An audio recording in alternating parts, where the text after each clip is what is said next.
பேரும் அல்லும்படி 6 முதல் 60% வரை ஆடி தள்ளுபடியுடன் சூப்பர் சரவணா ஸ்டோர்ஸ், சென்னை, மதுரை, கோவை.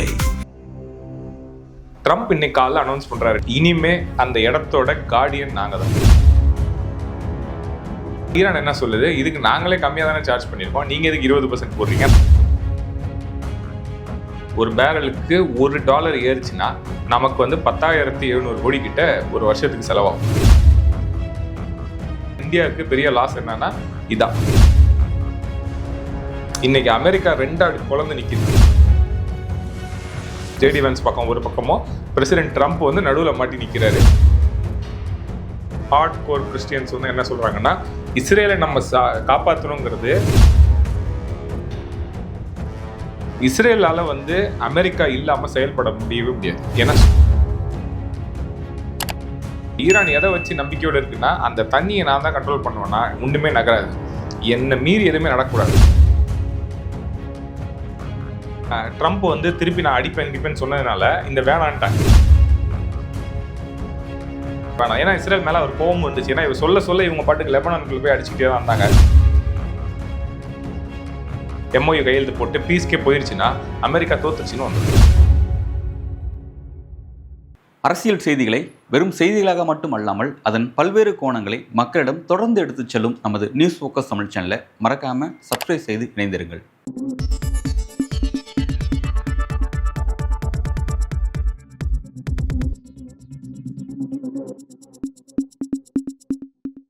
நேயர்களுக்கு வணக்கம். இன்றைக்கு நம்முடன் அரசியல் பேசுவதற்காக சர்வதேச அரசியல் மற்றும் பாதுகாப்பு தொடர்பான அரசியல் பகுப்பாய்வாளர் திரு சிவா அவர்கள் இணைந்திருக்கிறார். வணக்கம் சிவா. வார் குறித்து நம்ம தொடர்ச்சியாக பேசிகிட்டு இருக்கோம். தற்போதைக்கு என்ன அங்கே நடந்துட்டுருக்கு, மாற்றி செய்திகள் வந்துட்டுருக்கு. இந்த ஒரு 60 நாட்கள் ஒரு இடைக்கால ஒப்பந்தம், அமைதி ஒப்பந்தம் அப்படிங்கிறது அது இல்லை, இது நெக்ஸ்ட்டு ஸ்டெப்புக்கு நடந்துருச்சு, ஒரு தீவிரமான வார நோக்கி நகரதா செய்திகள் வந்துட்டுருக்கு. நீங்கள் எப்படி போயிட்டு நீங்கள் என்ன பார்க்குறீங்க? இது எனக்கு என்ன தோணுதுன்னா, ட்ரம்ப் கிட்ட யாராவது போய் சொல்லியிருப்பாங்க, ஓகே தலைவரை இந்த மாதிரி நீங்கள் தோத்துட்டீங்கன்னு உலகம் பூரா சொல்லிட்டாங்க, அப்போ அப்படியா, அப்போ நான் திருப்பி நான் அந்த வாருக்கு போகிறேன்ட்டு போயிட்டார் போல இருக்கு. ஓகே. ஸோ இதில் இந்த ட்ரூஸ் நடந்துச்சு, ஃபெப்ரவரியில் ஆரம்பிச்சது, இன்றைக்கி ஜூலையில் இருக்கும். சண்டை, அதுக்கப்புறம் பீஸ், அதுக்கப்புறம் திருப்பி MOU நெகோசியேஷன் ட்ரீட்டி ஃப்ரான்ஸில் வந்து கையெழுத்து போடுறாங்க. இந்த நேரத்தில் என்ன நடந்துச்சுன்னா, ஈரான் பக்கத்தில் போகிற, ஈரானுக்கும் ஒமானுக்கும் நடுவில் தான் அந்த பெரிய அந்த ஸ்ட்ரெயிட் ஆஃப் ஹோர்முஸ்னு ஒரு இடம் இருக்குது, அதான் தண்ணி பாதை. அந்த பாதையில் எல்லாம் போகுது. ஈரான் என்ன சொன்னிச்சு, ஒட்டுமொத்த பாதையும் நாங்கள் தான் கண்ட்ரோல் பண்ணுவோம். நெகோசியேஷனே இங்கே தான் நிற்கிது. அப்போ அது ஆர்டிகல் 5, அது ரொம்ப டீட்டெயில்ஸ் போக வேண்டாம். ஸோ இந்த தண்ணிக்குள்ளே இந்த இடத்த ஃபுல்லாக எங்களுக்கு தான் கண்ட்ரோலு. நானும் ஒமானும், அந்த பக்கம் தண்ணி ஒமான் தானே இருக்குது. ஸோ நாங்கள் 2 பேரும் பேசிக்கிட்டு நாங்கள் 2 பேரும் ஷேர் பண்ணிக்கிறோம், டோல் பிளாஸால் எவ்வளோ காசு போடணுங்கிறத அவங்க போயிட்டாங்க. இந்த நடுவில் அமெரிக்கா என்ன பண்ணுச்சு, இந்த பீஸுன்னு சொல்லி MOU தான் கையெழுத்தாகல.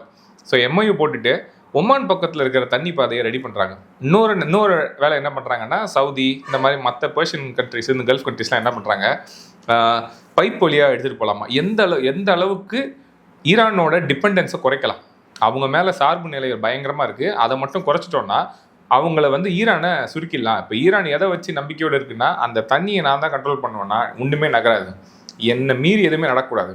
அப்போ ஒமான் பக்கத்தில் ரெடி பண்ணிக்கிட்டே இருக்காங்க. US வந்து இப்போ என்ன பண்ணிடுச்சு, ஒமான் பக்கத்தில் போகுதுன்னொடனே சரி ஒமான் பக்கத்தில் போட்டோன்னு சொல்ல ஆரம்பித்தோடனே ஈரானுக்கு தெரிஞ்சிருச்சு. ஈரான் உடனே அடிக்க ஆரம்பிச்சது கப்பல்லாம். அதில் தான் நம்மால் கூட ஒருத்தர் இறந்துட்டாரு. அப்போ இந்த இடத்துல வந்து ஈரான் முழிச்சிக்கிச்சு, சரி இதுக்கப்புறம் இதே மாதிரி போகாது, நான் இது ஒரு கதை மாதிரி சொல்கிறது எதுக்குன்னா அது அப்போ தான் ஈஸியாக புரியும். அப்போ ஈரான் வந்து இல்லை இனிமேல் இது ஒத்துக்க முடியாதுன்னு சொன்னோன்னே வார் முடியுது. ட்ரம்ப் இன்னைக்கு காலைல அனௌன்ஸ் பண்ணுறாரு, நேற்று, இனிமே அந்த இடத்தோட கார்டியன் நாங்கள் தான். அந்த கார்டியனாக இருக்கிறதுக்கு எல்லா ஷிப்பும் அந்த பக்கம் போகலாம் வரலாம், அதுக்கு செக்யூரிட்டி நாங்கள் கொடுக்குறோம், ஆனால் அதுக்கு 20% நீங்கள் கொடுக்கணும். இதுக்கு தான் ஈரான் என்ன சொல்லுது, இதுக்கு நாங்களே கம்மியாக தானே சார்ஜ் பண்ணியிருக்கோம், நீங்கள் இதுக்கு 20% போடுறீங்க, நாங்கள் அதை விட கம்மியாக தானே கேட்டோம். ஸோ ஆக மொத்தத்தில் நஷ்டம் யாருக்குன்னா, அங்கே போகிற கப்பல், அதில் இருக்கிற யூரியா, அமோனியா, சல்ஃபர், இந்த 3 ஃபர்டிலைசரோட பேஸு இதுவும் அங்கே தான் போகுது. LPG gas, LNG gas, petrol, crude oil எல்லாம் அந்த பக்கத்துலேருந்து வருது. அப்போ இதுதான் நமக்கு பர்சனலாக இந்தியாவுக்கு பெரிய லாஸ். என்னன்னா இதான், ஒரே $1 ஒரு பேரல் இருக்குல்ல, ஒரு பேரலுக்கு $1 ஏறிச்சுன்னா நமக்கு வந்து 10,700 கோடி கிட்ட ஒரு வருஷத்துக்கு செலவாகும். 2025 மட்டும் அந்த இடத்துல ஒரு நாளைக்கு 20 மில்லியன் பேரல் ஒரு நாளைக்கு அந்த இடத்துல கிடக்குது. அப்போ எவ்வளோ ஸ்ட்ராட்டஜிக்கான இம்பார்ட்டண்டான ஸ்பேஸ்ன்னு பாருங்கள். இது ஒரு பக்கம். இன்னொரு பக்கம் இஸ்ரேல் அண்ட் அமெரிக்காக்குள்ளே ஒரு மோதல் வருது. கெட்ட வார்த்தை சொல்லி ட்ரம்ப் ஒரு ஃபோனில் பேசுகிறார் இஸ்ரேல் கிட்ட. அவர் நெத்தன்யாஹூ கெட்ட வார்த்தை சொல்கிறாரு. இதுக்கப்புறம் தொடர்ந்து நடந்த விஷயம், இஸ்ரேல் வந்து வெளியே வந்து நாம் வந்து அமெரிக்காவை மட்டும் நம்பி இல்லை, நம்ம சில சின்ன நாடுகள்லாம் இருக்குது, இந்தியாவும் நம்ம அடுத்த பார்ட்னர் அப்படின்னு அவங்க சொல்கிறாங்க. அமெரிக்காவில் மாகா மேக் அமெரிக்கா கிரேட் அகேன்னு, இன்னொன்று மேக் இஸ்ரேல் கிரேட் அகேன்னு இன்னொரு மூமெண்ட் நடக்குது. இது வந்து இப்போ உள்ள மூமெண்ட் கிடையாது. 1970s ஹெரிட்டேஜ் ஃபவுண்டேஷன்லாம் ஒன்று வச்சு அவங்களோட வேலை என்னவா இருந்ததுன்னா, ஜீசஸ் திருப்பி வரணும் அப்படின்னா இஸ்ரேல் கூட நம்ம நிற்கணுங்கிற ஒரு பெரிய மூமெண்ட்டே கட்டமைச்சாங்க. இது ஒரு பெரிய மூமெண்ட். அது இன்னைக்கு அமெரிக்கா ரெண்டாடி பொழந்து நிற்கிது. இவாஞ்சலிக்கல் கிறிஸ்டியன்ஸ், அதாவது அந்த ஹார்ட் கோர் கிறிஸ்டியன்ஸ் வந்து என்ன சொல்கிறாங்கன்னா, இஸ்ரேலை நம்ம காப்பாற்றணுங்கிறது பொலிட்டிக்கல் எக்கனாமிக் வார்லாம் கிடையாது, அது தெய்வத்துக்கு செய்யறதுக்கான பலன். ஸோ இந்த பக்கம் ஒரு நரேட்டிவ், இந்த பக்கம் ஒரு நரேட்டிவ். ஸோ ஜேடி வேன்ஸ் பக்கம் நம்ம ஏற்கனவே பேசிட்டோம். ஜேடி வேன்ஸ் பக்கம் ஒரு பக்கமோ பிரசிடென்ட் ட்ரம்ப் வந்து நடுவில் மாட்டி நிற்கிறாரு, இன்னொரு பக்கம் அமெரிக்கா தான் நமக்கு முதல்ல இருக்கணும், இஸ்ரேல் நம்ம கூட இருக்கக்கூடாது, எதுக்காக நம்ம வார் அவங்களுக்காக போடணும், இந்த இடத்துல நிற்கிது இப்போ வார். எஸ், நம்ம இதை பற்றி இந்த ஐடியாலஜி ரீதியாக நம்ம பேசியிருப்போம். அந்த தீவிர கிறிஸ்தவர்களுக்கும் ஒரு மிதவாதிகளுக்கும் நடக்கிற அந்த இஷ்யூஸ் நம்ம பேசியிருக்கோம். இப்போ இந்த இடத்துல எனக்கு என்ன ஒரு கேள்வி அப்படின்னா, இந்த வார் அப்படிங்கிறது, ஏற்கனவே இந்த வார் அப்படிங்கிறது டைரெக்டாக யூஎஸோட இன்ட்ரெஸ்ட் கிடையாது, இஸ்ரேலோட இன்ட்ரெஸ்ட் தான். இஸ்ரேலோட இன்ட்ரெஸ்ட் இருக்கிறதுனால அமெரிக்கா அதில் ஆட் ஆகிட்டாங்க அப்படிங்கிறத பார்த்தோம். ஆனால் இப்போ தான் வந்து அது ஒரு பீஸ் நோக்கி போச்சு. இது வரைக்கும் நம்ம அதை பற்றி எப்படி டிஸ்கஸ் பண்ணோம் அப்படின்னா, தெரியத்தனமா அமெரிக்கா உள்ள வந்துட்டாங்க, இது எப்போ முடிவுக்கு கொண்டு வரணும் அப்படின்ற மாதிரியான ஒரு குழப்பத்தில் இருக்காங்க அப்படிங்கிற மாதிரி பார்த்தோம். ஒரு வாய்ப்பு கிடைக்குமான்னு பார்த்தோம் அப்படின்ற மாதிரி போயிட்டு இருந்துச்சு. இப்போ அந்த வாய்ப்பு தற்செயலாக பாகிஸ்தான் மூலமாக ஏற்பட்டுச்சு, ஒரு பீஸ் நோக்கி போனாங்க. இப்போ மீண்டும் ஒரு வாரம் நோக்கி போகிறது அப்படின்னா, இந்த விஷயத்தை ஏன் இது முழுக்க அமெரிக்காவோட இன்ட்ரெஸ்டா, இல்லை இதுக்கு முன்னாடியும் மறுபடியும் இஸ்ரேல் தான் வந்திருக்கா? இல்லை 100% இஸ்ரேல் தான். இஸ்ரேல் மறுபடியும் இந்த எல்லாத்துக்கும் பின்னாடியும் ஓகே இஸ்ரேல் தூதர் இருப்பாங்கல்ல, அமெரிக்காவோட தூதர் வந்து மைக் ஹக்கபின்னு ஒருத்தர், அவர் தான் இஸ்ரேலில் அமெரிக்காவோட ஆள் அங்கே இருக்கார். அவர் டைரக்டாக சொன்ன ஸ்டேட்மெண்ட், ஆன் கேமரா சொன்ன ஸ்டேட்மெண்ட் என்னன்னா, இஸ்ரேல் வந்து நைல் நதியிலேருந்து யூஃப்ரேட்டஸ் நதி வரைக்கும் அந்த தண்ணி பாதையை அந்த ஊரை ஃபுல்லாத்தையும் இஸ்ரேல் எடுத்துக்கிட்டா எந்த தப்பும் இல்லை, ஏன்னா இது பைபிளில் இருக்குது அப்படின்னு சொன்னது டைரக்ட் ஸ்டேட்மெண்ட். அப்போ இஸ்ரேலால் வந்து அமெரிக்கா இல்லாமல் செயல்பட முடியவே முடியாது, ஏன்னா சுற்றி இஸ்லாமிய நாடுகள் தான். அப்புறம் சைனா சப்போர்ட் இருக்குது, ஈரான் ரஷ்யா சப்போர்ட் இருக்குது. அப்போ இவங்க எல்லாம் உள்ளே வருவாங்கன்னா அமெரிக்கா நமக்கு வேணும். ஆனால் அமெரிக்காவை ஏற்கனவே அவங்க விலை கொடுத்து வாங்கி வச்சுருக்காங்க. இன்றைக்கி இருக்கிற பாதி செனட்டர்ஸ் இந்த பக்கத்தில் தான் நிற்பாங்க. மம்தானி மாதிரி ஒரு மேயர் சின்ன லெவலில் இருக்கிறவர் மட்டும்தான் இஸ்ரேலுக்கு எதிர்த்து வந்து ஒரு அஃபிஷியலாக பேச முடியுமே தவிர வேறு யாரும் அஃபிஷியலை பற்றி பேசுகிறதே இல்லையே. ஏன்னா ஐபேக்குன்னு நம்ம அதையும் ஏற்கனவே பேசியிருக்கோம். அவ்வளோ ஃபண்டிங் ஒவ்வொரு எலெக்ஷனில் யார் நிற்கணும், நின்று உங்களுக்கு நாங்கள் செலவு பண்ணுறோம், ஆனால் நீங்கள் இஸ்ரேலுக்காக பேசணும், இப்படி ஓகேன்னு சொல்லுங்க, நான் காசு தரோம். அந்த ட்ரம்ப்புக்கு எவ்வளோ கொடுத்துருக்காங்க, எல்லாம் ஐபேக்லேருந்து செலவு பண்ணியிருக்காங்க. செலவு பண்ணதோட டீல் என்ன, இதுதான் டீல். இந்த டீல் எப்படி நீங்கள் மாற்றுவீங்க? இல்லை ஓகே ஷோ, நம்ம அதெல்லாம் நம்ம பேசணும், அதை புரிஞ்சிக்க முடியுது. இப்போ எனக்கு என்னன்னா, இப்போ இந்த இடத்துல எக்ஸாக்டாக இஷ்யூஸை பற்றி பேசுகிறேன். அதாவது இந்த வார் வந்து ஒரு பீஸ் நோக்கி போகணும் அப்படிங்கிறது ஓகே, 2 நாடும் அதை ஏற்றுக்கிட்டு அதை போனாங்க.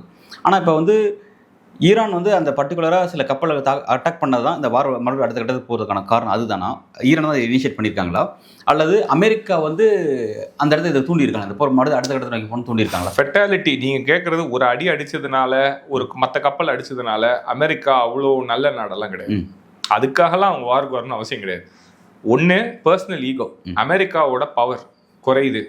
அது வந்து உலகம் பூரா இருக்கிற கேம் என்ன, ஈரான் வந்து அமெரிக்கா வந்து வீழ்த்திருச்சு. இதை வந்து ஒரு டாமினன்ட் பவர் இன்னைக்கு விட்டு கொடுத்துச்சுன்னா நாளைக்கு பல பேர் வந்து சீண்டி பார்ப்பாங்க. இதுதான் ஃபர்ஸ்ட் வந்து ட்ரம்ப் தான் அமெரிக்காவோட ஒரிஜினல் ரெப்ரசன்டேட்டிவ். அது ஒரு ஈகிள். அந்த ஈகிளில் வந்து அடிபட்டுச்சுன்னா சொன்னீங்கன்னா அதை ஏற்றுக்க முடியாது. அது ஒன்று பர்சனல். அதோடு சேர்ந்து இஸ்ரேல் வந்து பல செக்யூரிட்டி டெக்னாலஜி இருக்குல்ல, இது எல்லாத்தோட பேஸே இஸ்ரேல் தான். இல்லை ஓகே சார், நம்ம அதெல்லாம் புரிஞ்சுக்கிறேன். அதாவது ரெண்டுமே இஸ்ரேலையும் அமெரிக்கா பிரித்து பார்க்க முடியாது. எஸ், 2 பேரும் சேர்ந்து தான் இந்த விஷயத்தை உலக அரசியலை இயக்குறாங்கிறத நான் புரிஞ்சுக்கிறேன். இப்போ என்னோட கேள்வி என்னன்னா, இப்போ இந்த இடத்துல பர்டிகுலர் இந்த ஈரான்ற இந்த வார்ன்ற விஷயத்தில் ஒரு கட்டத்தில் வந்து அமெரிக்காவில் எதுவும் செய்ய முடியல, என்னடா இது தேவையில்லாம ஆரம்பிச்சிட்டுமே, இது முடிக்க முடியல. 2வது உள்நாட்டில் அமெரிக்காவில் ட்ரம்ப் நிறைய நெருக்கடி வருது, அவருக்கு வந்து காங்கிரஸ் சப்போர்ட் கிடைக்க மாட்டேங்குது அங்கேருந்து. 2வது நவம்பர் எலெக்ஷன் வரப்போகுது, ரொம்ப ஃபினான்ஷியல் இதே பெரிய நெருக்கடி அமெரிக்காவும் எதிர்கொள்ளுது, அங்கேயும் கச்சா எண்ணெய் விலை உயருது, அங்கேயும் நெருக்கடி எதிர்கொள்கிறாங்க. ஸோ அப்படிலாம் இருக்கும்போது ஒரு கட்டத்தில் சைலண்ட் நோக்கி எது போவோம், நம்மளே முடிச்சிருவோம் அப்படின்ற மாதிரி எதிர்பார்த்தாங்க. சைலண்ட் நோக்கி அமெரிக்கா போகணும் விருப்பப்படும் போது அதை தடுத்தது இஸ்ரேல். அப்போ அவங்க அதை கொண்டு போகக்கூடாதுன்னு சொல்லி லெபனான் மேலே அட்டாக்லாம் ஆரம்பிச்சு வேற மாதிரிலாம் வந்து கொண்டு போனாங்க. அப்படி பார்த்தோம். ஆனால் இப்போ ஒரு அமைதி நோக்கி போகும்போது ஏன் இதை திரும்ப ட்ரம்ப்பே மறுபடியும் அதை வந்து இந்த டிஸ்டர்ப் பண்ணி இந்த மறுபடியும் அடுத்த கட்டத்தை வார நோக்கி கொண்டு போறாரு? இது எனக்கு தோன்றது என்னன்னா, இந்த வார் ஃபர்ஸ்ட் பிப்ரவரியில அடிக்க ஆரம்பிக்கும் போது அவங்களோட நெகோசியேட்டிங் என்னன்னு யோசிச்சு பாருங்க, நியூக்ளியர் ப்ரோக்ராம் தான். ஆனா இன்னைக்கு MOUலோட அக்ரிமெண்ட்ல அந்த நியூக்ளியர் ப்ரோக்ராமே கிடையாது. இதை வந்து ஈரான் எப்படி மாத்திட்டாங்கன்னா ஸ்ட்ரெயிட்டுக்குன்னு கொண்டு வந்துட்டாங்க. அதாவது அந்த தண்ணி பாதை தான் வந்து இந்த ஹோல் வாரோட பீஸுக்கு இந்த இடம் மாற்றிருக்காங்க. இது வந்து ரொம்ப நுணுக்கமாக இந்த சாணக்கிய லெவலில் யோசிச்சிங்கன்னா ஸ்ட்ராட்டஜிக்காக எது வந்து வார ஆரம்பிக்கிறதுக்கான ஒரு யோசனையாக இருந்துச்சோ அது அடித்த அடியில் இந்த பக்கத்தில் தண்ணியில் இருக்கிற பாதையை மட்டும் நம்ம சரி பண்ணுவோம், நியூக்ளியர் விஷயத்தை நம்ம அப்புறமா டிஸ்கஸ் பண்ணுவோம்னு சொல்லிட்டாங்க. இதை மேபி அமெரிக்கா சுதாரிச்சிருக்கலாம். இது நம்ம இந்த டீல் சரியில்லாத டீல். இது ஆக்சுவலாக original settlement of the deal. இஸ்ரேலும் ஈரான் எல்லாம் பீஸ்ஃபுல்லாக இருக்கணும்னா நியூக்ளியர் தான் கண்ட்ரோல் பண்ணணும். இப்போ நியூக்ளியரு, மிசைலு, இந்த மாதிரி விஷயத்தெல்லாம் MOUலே கொண்டு வராமல் இவங்க வந்து மேக்ஸிமம் டீல் எங்கே இருக்குன்னா ஸ்ட்ரெயிட் நீங்கள் விட்டுருங்கன்னு வருது. அப்போ மேபி அமெரிக்கா அங்கே இருக்கிற எக்ஸ்பர்ட்ஸ் எல்லாம் சுதாரிச்சிருக்கலாம். இல்லை அப்போ நம்ம திருப்பி ஒரு வார் மாதிரி போய் திருப்பி இன்னொரு MOUக்கு வரும்போது நியூக்ளியரையும் சேர்த்து உள்ள வச்சு நீ முதல்ல நியூக்ளியர் வெப்பன்ஸே தயாரிக்கக்கூடாதுங்கிற மாதிரி கொண்டு வரதுக்காக அதுவும் ஒரு யோசனையாக இருக்கலாம். இல்லை, இப்போ எனக்கு என்ன கேள்வினா, இப்போ நான் தான் கேட்குறேன்னு நினச்சேன். இப்போ ஆல்ரெடி ஒரு அமைதி ஒரு இடைக்கால ஒப்பந்தத்தெல்லாம் போயிட்டுச்சு, அமைதி நோக்கி போயிட்டுச்சு. அந்த அமைதி ஒப்பந்தத்தில் இந்த ஸ்ட்ரைட் ஆஃப் ஹார்மஸ் விஷயத்தை அமெரிக்காவில் அங்கே பேச முடியலையா? பேசி அங்கேயே விஷயத்தை முடிச்சுட்டு இதை அடுத்த ஒரு வாருக்கு கொண்டு போய் டிஸ்கஸ் பண்ண வேண்டிய இடத்துக்கு நகருதா? இப்போ ஆல்ரெடி போகக்கூடிய அந்த பேச்சுவார்த்தையில் இதெல்லாம் பேசி இந்த விஷயத்தை சரி பண்ண முடியாதான்னு நான் கேட்குறேன். இல்லை, அந்த MOU போட்டதே இந்த ஒரு இடத்த செட்டில் பண்ணுறதுக்கு தான். அது செட்டில் ஆகலையா இன்னைக்கு? ஏன்னா ஜேடி வான்ஸ் வந்து அங்கேருந்து போகிறதாக இருந்தது, ஞாபகம் இருக்கா? அப்போ திடீர்னு அவங்க வேணான்ட்டாங்க. ஏன்னா ட்ரம்ப் வந்து திருப்பி நான் அடிப்பேன் சொன்னதுனால இந்த வேணான்ட்டாங்க. அப்போ ஸ்ட்ரெயிட் ஆஃப் ஹோர்முஸையுமே ஒத்துக்கிட்டோம் அப்படின்னா அமெரிக்கா இந்த வாரில் அஃபிஷியலாக லாஸ்ட்டுன்னு அர்த்தம். இந்த ஸ்டேட்மெண்ட் அவங்க எப்படி இப்போ அதை வரும்னு அவங்க யோசிக்க மாட்டாங்களா? இப்போ நாளை காலைல பேப்பர் என்ன சொல்லும்? இப்போ கையெழுத்து போட்டு ஸ்ட்ரெயிட் ஆஃப் ஹோர்முஸ் தான் சொல்லிட்டு MOU கையெழுத்து போட்டு பீஸ்க்கே போயிடுச்சுன்னா அமெரிக்கா தோத்துருச்சுன்னு வந்துடும். இது எப்படி அமெரிக்கா ஏற்றுக்கும்? இதை ஏற்றுக்குச்சுன்னா இஸ்ரேலோட பலம் இன்னும் குறைஞ்சிங்கன்னா சொன்னீங்கல்ல, இப்போ 2 பேரும் ஒன்று தான், 2 பேரும் ஒன்றா தான் கண்ட்ரோல் பண்ணுறாங்க. அப்போ அமெரிக்கா தோத்துருச்சுன்னு ஒரு இடம் வந்துருச்சுன்னா அப்போ இஸ்ரேல் எப்படி அந்த ஊருக்குள்ளே இருக்க முடியும்? இது ஒரு ஸ்ட்ராட்டஜிக்கான ஒரு லாக் மாதிரி இருக்கு. ஓகே, இல்லை இந்த லாக் வந்து இதை யார் இதை சிக்கியிருக்காங்க? இந்த லாக் ஃபர்ஸ்ட் ஆக்சுவலாக இந்த சிக்கலை ஏற்படுத்தினது யார்? அதாவது பாதிப்பு இஸ்ரேலுக்கு, ஆனால் ரெப்புடேஷன், மரியாதை அமெரிக்காவுக்கு. ஓகே, இது அப்படி தான் இதை பார்க்கணும். ஓகே, அதாவது இப்போ நான் என்னோட கேள்வி என்னென்னா, ஒருவேளை இப்போ இந்த அமைதி ஒப்பந்தம் அப்படிங்கிறது ஈரானுக்கு நீண்ட காலமாக அவங்க சந்திச்ச பிரச்சனைகளை ஒரு முடிவு எட்ட போடுறாங்க. பொருளாதார தடை, பல விஷயங்கள்ல வந்து அவங்க நிறைய விஷயம் கிடைக்க போகுது. அப்போ அதனால வந்து இந்த ஈரானை ஒரு தலைகளாக மாற்றி அமைக்க முடியும், மறுகட்டமைப்பு செய்வதற்கு நல்ல ஒரு வாய்ப்பு. ஆனால் அப்படி இருக்கிற நேரத்தில் எதற்காக அந்த பர்டிகுலர் அந்த ஓமன் பக்கத்தில் மூவ் ஆன அந்த கப்பல்களை எது பர்டிகுலர் அட்டாக் பண்ணும்? அந்த அட்டாக்கை கூட அதை பண்ணாமல் அதை டீலில் பேசி சரி பண்ணி இருக்க முடியாது. அட்டாக் பண்ணதுனால அது அடுத்த வாரம் நோக்கி நகர்றது இல்லையா? எதனால ஈரான் வந்து தங்களுக்கு இவ்வளோ பெனிஃபிட் கிடைக்கும் தெரிஞ்சும் ஏன் அந்த அட்டாக் நோக்கி துணிஞ்சு அடிச்சாங்க? ஏன் அதை அடுத்த கட்டத்தை நகர்த்தினாங்க? ஒமானை நீங்கள் சரி பண்ணிட்டாங்கனாலே அந்த ஒட்டுமொத்த தண்ணி பாதைக்கும் ஒமானும் பாதின்னு வந்துடும். இப்போ ஈரான் தான் எல்லாமே. ஓகே, இப்போ நீங்கள் இந்த பக்கத்தில் பாதையை ரெடி பண்ணிட்டு நீங்கள் இந்த ஓரமாக நான் போய்க்கிறேன்னு சொல்லிட்டீங்கன்னா ஒமானை நாளைக்கு சரி பண்ணிட்டு ஒமான் பக்கத்துல தண்ணி போட்டோம், நீங்கள் அந்த பக்கம் ஏன் போறீங்கன்னு கேட்டாங்கன்னா ஓகே, இது அவ்வளோதான். இல்லை, உங்களுக்கு நெகோசியேட்டிங் பவர் எங்கேருந்து வருது? கம்ப்ளீட்டாக அந்த ஹார்மோஸ்ல ஈரானோட இதே முடிஞ்சிடும், அவங்களோட அதிகம் நெகோசியேட்டிங் பவர் குறைஞ்சிரும். ஓகே, இப்போ ஃபுல் கண்ட்ரோலில் இருந்தால் உங்களுக்கு பவரா, இல்லை பாதி இருந்தால் உங்களுக்கு பவரா? ஃபுல் கண்ட்ரோல் தான். அவ்வளோதான். அதுதான் ஈரான் ஏன் அடிக்க ஆரம்பிச்சாங்கன்னா இவங்களுக்கு தெரியும் இது எங்கே போய் முடியும். ஓகே, அப்போ இந்த தண்ணி பக்கமே வராமல் இந்த பக்கத்துலேயே போங்க, அப்போ நீங்கள் வரக்கூடாது. அமெரிக்காவோட ஷிப் ஒமான் பக்கத்தில் நிற்கும், செக்யூரிட்டி எல்லாம் இந்த பக்கம் கிளியர் பண்ணி விடுவாங்க. அப்போ அந்த பக்கம் தானே, நீ அங்கே வரக்கூடாது, அவ்வளோதானே. நான் இங்கே கிளியர் பண்ணால் என்ன பண்ணுவேன் நீ? அப்போ அமெரிக்கா இந்த பேச்சுவார்த்தைக்கு இதை கொண்டு வந்ததுக்கான காரணமே வந்து இந்த பேச்சுவார்த்தை நடத்திட்டே இருக்கும், அதுக்குள்ள ஓமன் பக்கத்தில் நம்ம ஒரு புதிய வழி ரெடி பண்ணிடலாம் அதுன்றது பிளான் பண்ணி இல்லை. ஆக்சுவலாக ஜெனியூனாக நீங்கள் சொன்ன மாதிரி அங்கே எலெக்ஷன் இருந்துச்சு, அங்கே நிறைய விஷயம் அமெரிக்காவுக்கு அவருக்கே கொஞ்சம் தடங்களாக போய் நின்றுது. அதனால அவர் வந்து உண்மையிலே பேக் வாங்கினார். வேண்டாம், இந்த பிரச்சனை இஸ்ரேலோட பிரச்சனைக்கு வேண்டாம். ஏன்னா இஸ்ரேல் மேலே அவர் கோபம் இருந்துச்சு. ஏன்னா இவர் சொல்ல இவங்க பாட்டுக்கு லெபனானுக்குள்ளே போய் அடிச்சுக்கிட்டே தான் இருந்தாங்க. அப்போ அவருக்கு வந்து நம்ம சொல்கிற வார்த்தைக்கு மரியாதை இல்லாமல் ஆகுதுன்னு.